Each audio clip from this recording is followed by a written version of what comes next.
Hi, I'm Trish, and welcome to this week's episode of Dish Heads, where we take a look at Park's Edge Bar and Kitchen at Herne Hill along Norwood Road and Brockwell Park. As the name suggests, it features a cocktail bar and an open kitchen that does modern British cooking with a focus on ethnic global flavors. Like most independent restaurants, Park's Edge runs a tight ship both front and back of house, and from what I can see, this type of setup affords them the flexibility to play with more creative recipes that are not found in big restaurant chains. The menu is short with 5 starters, 4 mains, 3 sides, and 4 desserts. Yet, it seems like a well-balanced menu with a good mix of ingredients and cooking techniques which fits the theme of less is more. It also pulls out some fusion dishes that would appeal to those who want to be inspired by more creative food as opposed to comfort food. For example, one of its main dishes is a red grenade with black glutinous rice cakes, plantain crisps, moili sauce, and garden peas, which clearly is a fusion of various ethnic cuisines. This time, I skipped the main dishes and only had 3 starters and 1 dessert by myself. First, I had the Tofu Kimchi Stew served in a mini cast iron casserole.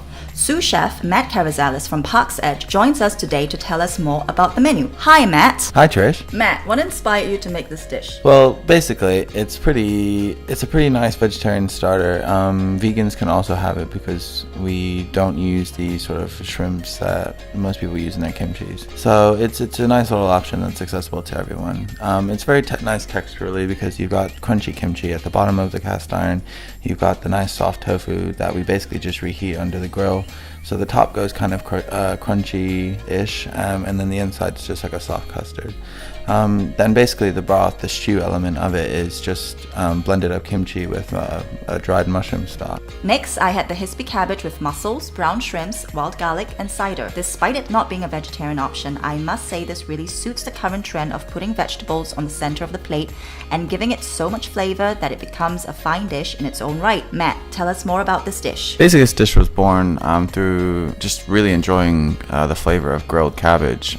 Basically, we just season it and then put nice rapeseed oil and water on the cabbage, and then just throw it straight onto the bars of our grill. And then while it's cooking, we just sort of spray more water onto it and cover it with a pan and kind of steam and grills it at the same time. And basically, as well, it's a cider cream sauce that's with it. Sort of holds the mussels, the brown shrimps, and the wild garlic together, but also to kind of lift the dish up slightly as well, we take all the sort of trimmings and stems from the wild garlic and we make it into a vinegar, and then we just sort of thicken that slightly and put that on the dish as well to elevate the flavors.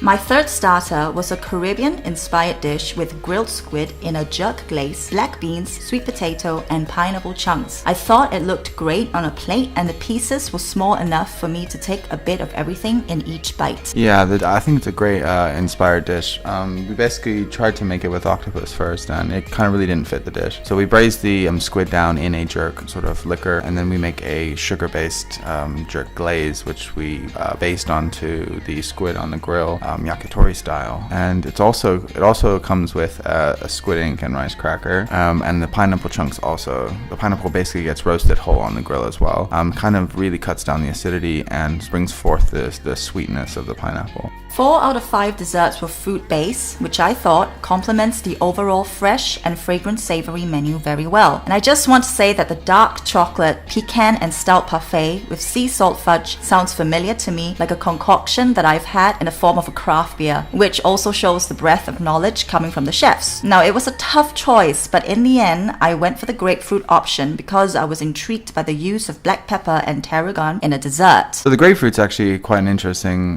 dish. It comes with a grapefruit salad in the bottom of we serve it in a martini glass. And it's basically a cognac stock syrup, diced tarragon, grapefruit segments, grapefruit zest, ginger, diced ginger. Once you kind of smell all that together, it really smells like a fragrance. Like we were kind of debating whether or not to call this dish the fragrant. And then on top of that, you've got an iced frozen marshmallow, which is just grapefruit and tarragon. And then on top of that, there's a half scoop of grapefruit sherbet. So like really icy, really fresh, not too sweet, not too acidic. And then just on top of it, to kind of really round everything off, you've got that nice black pepper meringue, which gets toasted and charred quite dark to really kind of give it that marshmallow, campfire marshmallow element. But altogether, I mean, the whole thing was kind of put together based on the fragrance and the aroma of the dish, really. Thanks, Matt. Please click the links below to find out more about Park's Edge Bar and Kitchen. Thanks for watching and make sure to subscribe. If you've got a tip for an independent restaurant in London that deserves to be better known, tell us about it in the comments section and we'll try to do a video. Everyone stay awesome and see you later.